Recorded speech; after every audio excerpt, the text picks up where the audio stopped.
L'ambassade des États-Unis à Libreville, dans ses nouveaux locaux, la réception du bâtiment cet après-midi au quartier La Sablière confirme l'excellence de l'amitié gabono-américaine entretenue depuis plusieurs décennies. Raymond Dongsima, autour des partenaires sociaux ce matin à la primature, l'examen du calendrier des négociations a dominé les échanges entre le Premier ministre et les responsables syndicaux.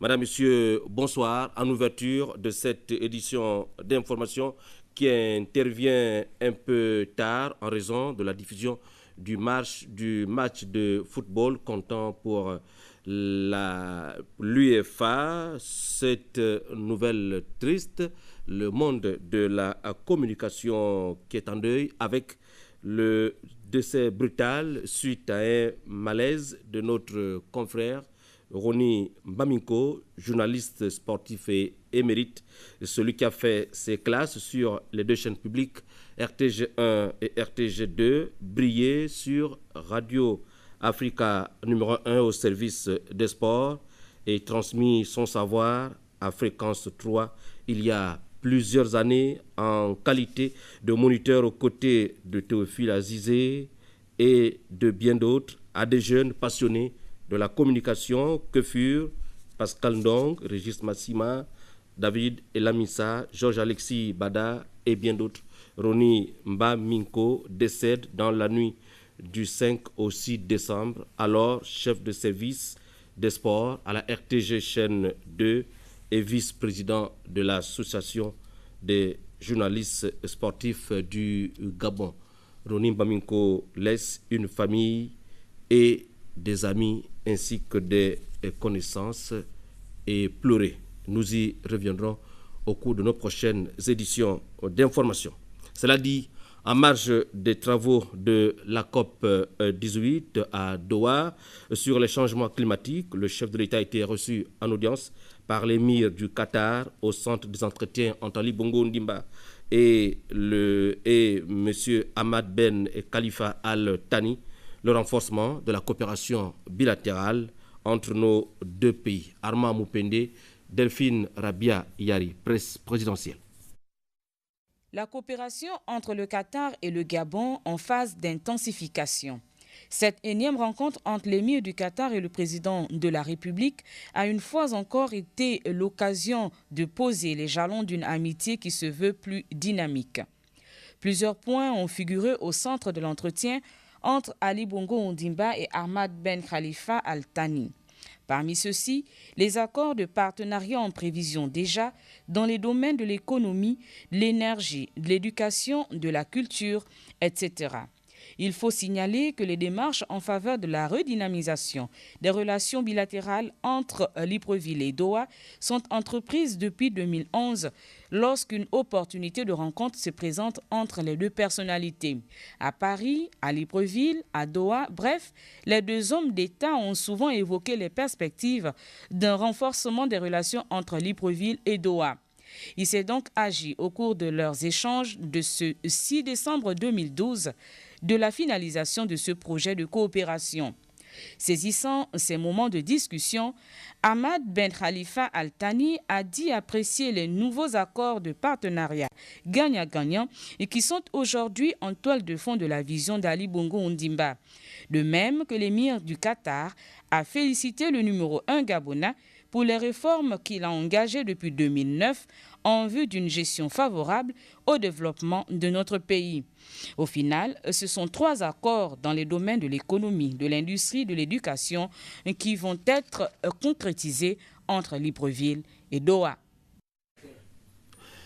Je vous l'ai dit en titre, l'ambassade des États-Unis à Libreville, désormais dans ses nouveaux locaux, la réception de ce bâtiment flambant neuf au quartier La Sablière a eu lieu en présence de plusieurs personnalités de la République, dont le Premier ministre et chef du gouvernement. Une réception qui démontre à plus d'un titre l'excellence des relations que le Gabon entretient depuis plus de 50 ans avec le pays de l'oncle Sam. Chrislin Maïnda, Cédric Molé-Malonga.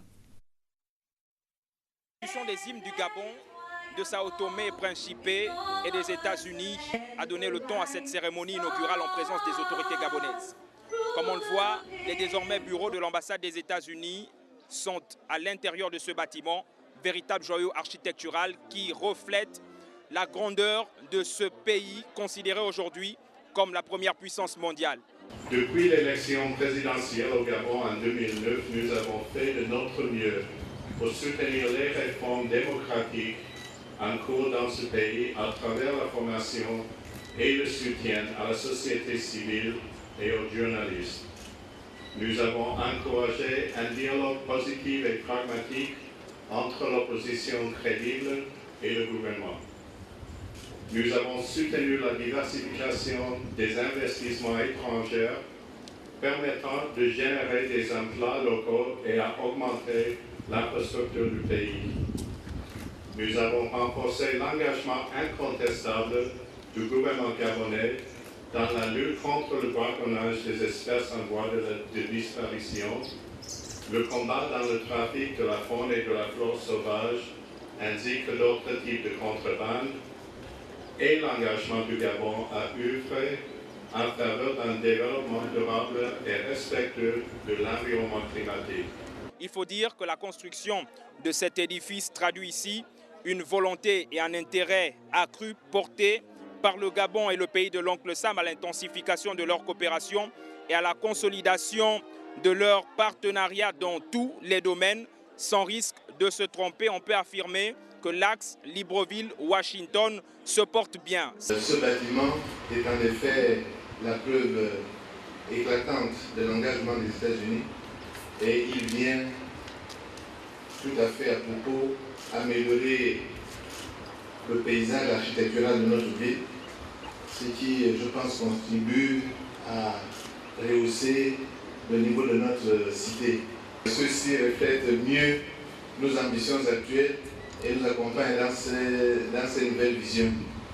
Je me réjouis donc que ce bâtiment soit maintenant terminé.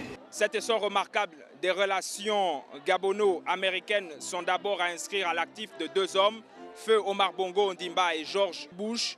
Depuis l'avènement d'Ali Bongo Ondimba au pouvoir, ces différentes visites aux États-Unis ont fortement contribué au rayonnement de cette coopération vieille de plusieurs décennies.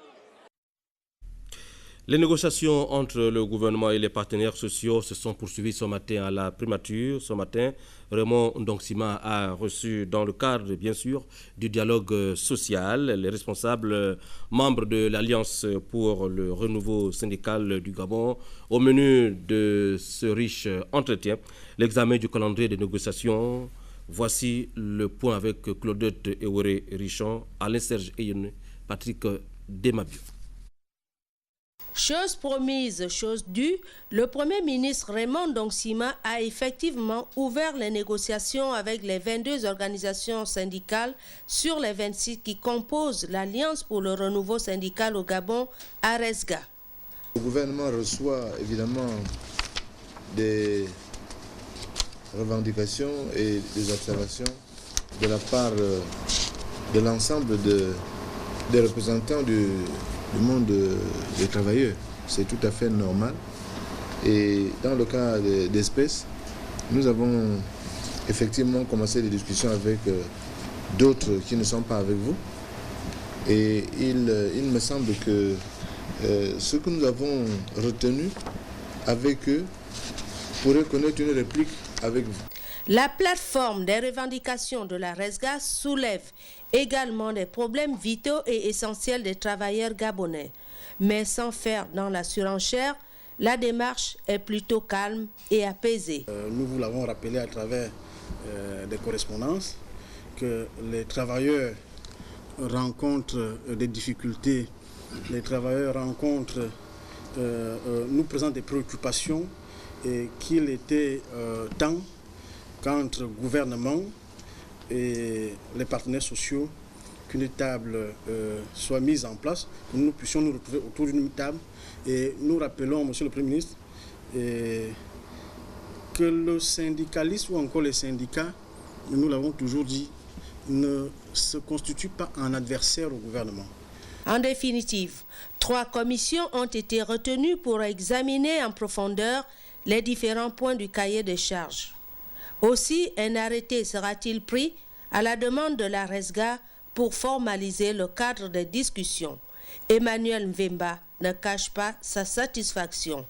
Nous nous félicitons de ce que ce jour et cette négociation soit lancée par le Premier ministre chef du gouvernement, parce que nous pensions, et ça nous a été confirmé, que c'est un gouvernement responsable, qu'au temps opportun, il va appeler la RESGA pour des négociations responsables. Nous demandons désormais à compter de ce jour que les travailleurs attendent l'issue de cette négociation pour que nous puissions vous rendre compte objectivement de ce qu'a été la négociation entre la RESGA et le gouvernement de la République.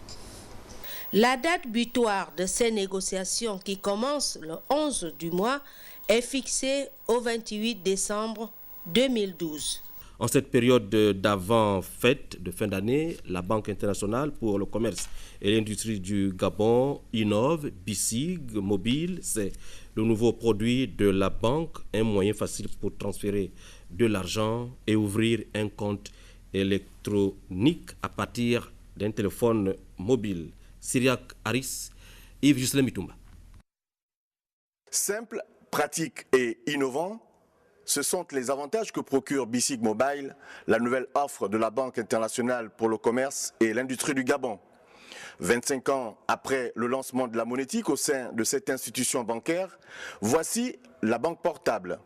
Une solution pratique et sécurisée donnant accès aux services de la banque à tout détenteur de téléphone mobile, quel que soit l'opérateur de téléphonie.